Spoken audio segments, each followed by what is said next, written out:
If you shoot content with a mirrorless camera, whether it's a full frame camera or a crop sensor camera, you need the Laowa 10mm autofocus lens from Sony. I was really curious about this lens. I purchased it and I finally understood the hype. The lens is so wide that it's honestly kind of comical, but it's interesting in the way that it has zero, well, practically no distortion, which means that the lines remain straight even at the widest part of your image. This is amazing because it lets you capture a whole bunch of space without needing to back up, really, if move at all in certain instances. If you've ever shot vertical on a full frame or even just a standard mirrorless camera that's small, you know how frustrating it can be when you're stuck between 24mm to 50mm.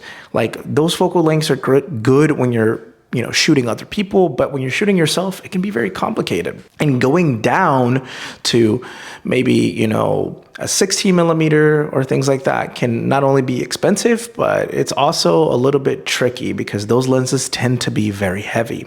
The Laowa 10mm is not really heavy at all, and just the layout of the lens feels amazing. For taking the thinking out of content creation, for real estate videography, for event videography, if you're making content for other people, I think this lens has a very special place in many kits. It's been one of my most used lenses on almost every shoot.